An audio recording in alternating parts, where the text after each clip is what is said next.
tell me the story about the agricultural officer and bootlegging. The year, sometime around 1932. I think I was 15 years old at the time. My dad wanted to buy 5 gallons of bootleg whiskey, and he sent me down to the bootlegger to buy it. We had our Moon Roadster that I drove down to the bootlegger's place, and it was wintertime, cold, nasty, almost freezing weather, and snowbanks along the sides of the road. And so I made the trip, and a neighbor by the name of Abe said he'd go with me. So we made the trip down, picked up the 5 gallons of bootleg whiskey. We bought 3 gallons of corn whiskey and 2 gallons of rye whiskey. And the rye whiskey cost twice as much as the corn whiskey did, and the quality was supposed to be that much better, that I could take a drink of the rye whiskey without upchucking my dinner. But where the corn whiskey, I took one little taste of that. I couldn't stand to even swallow the stuff. I spit it out. There was quite a hill south of Fort Scott that I coasted down, and when I coasted, I put the car into neutral and went down the hill, and then when we got down, it wouldn't start. Well, there was the disaster. Cold winter weather, almost midnight, and the car wouldn't start. Well, at the top of the hill, I had noticed that, well, I knew there was a farmer lived up at the top of the hill in a big old 2-story house, and there was light on. Well, this was almost midnight, and which was unusual having lights on at that time of the night. So at the point, I was unloading the whiskey out of the Moon Roadster into a hedgerow that was alongside the highway. And you have to remember, this was the main highway between Fort Scott and Pittsburgh, Kansas at the time. And for the past 30 minutes, no vehicles of any kind except just the Moon Roadster. No traffic going north, no going south. And, well, it had snowed, and of course with the snow and the hedge tree there, why, this gave us a nice place to just drop gallons of whiskey in so that we didn't have to worry about the stuff. Then I hiked up the hill, and I lucked out in that there was a young couple up there talking, and it appeared that he was getting ready to leave, and he had a Pace Arrow touring car.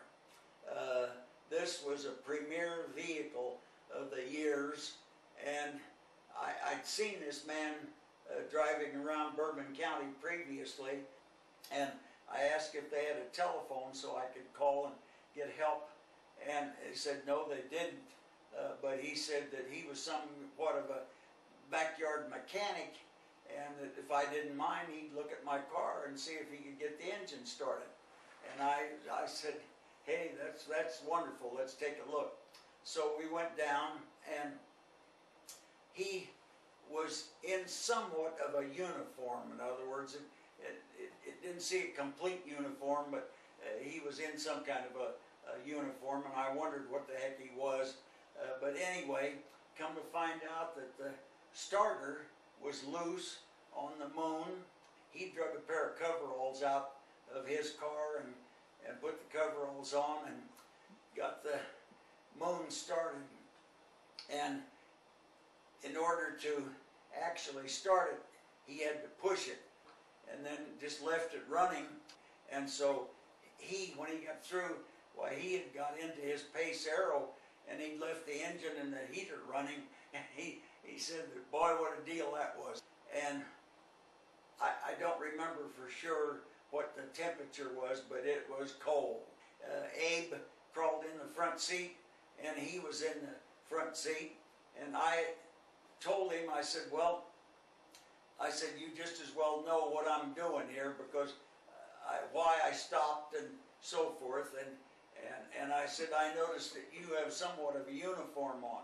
And he said, yeah, I work for the United States Department of Agriculture. And so I said, well, in other words, you're not involved with the department that handles bootleg whiskey or anything like that. And he says, oh no, that's a different department completely.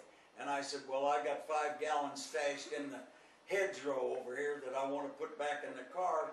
And I said, if you guys would like a drink, why, when I get them stashed back in the car, why, I'll bring one of them over.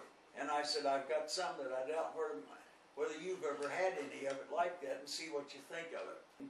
They were in the Pace Arrow getting it all warmed up, and so I got the whiskey out and put it away, and I took a gallon of the rye whiskey and got into the Pace Arrow. I got in, and so I told him, I said, you want to try this the old-fashioned way? And he said, oh sure, I'm used to that. So he took the gallon jug and put it up on his arm, just like they did if you're drinking out of a gallon water, a jug, and you just tip it up like this and drink right out of the jug. And he took a drink of that rye whiskey, and he stopped, and wow, he said, oh, what a deal that is. He said, that is delicious. What is it? And I said, you've never had anything like it, have you? And he said, no, I've never had anything like it. But he said, what the heck is it?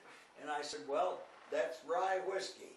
And I said, the bootlegger makes it as a special. And I said, very few people buy it because it costs twice as much per gallon as what corn whiskey does. And so I said, I have a few customers that they demand the rye whiskey because it's something that's purified, and they won't drink the rot gut whiskey. So anyway, we sat there, and after each one of them had 3 drinks, I figured that was enough, and so I made a deal with him. Fort Scott had a scale house where the farmers brought their vegetables and stuff like this in for sale on the Saturday. I said, I see your car parked up there. I said, I'll make a deal with you. I said, I know that you seem to like that whiskey real well. And he said, yeah, I sure do. And he said, what will a full pint cost? Because we sold half pints and full pints. And he said, oh, I'd like to get at least a full pint once a week. And he said, as you notice, my doors have glove boxes on them on the Pace Arrow. And he said, I'd like you to tuck one of those full pints in one of those compartments. And he says, I'll always leave $3 in there for you. I said, well, that's very nice of you, because I hadn't intended to charge you that much. And he said, now look, he says, I know what you're going through.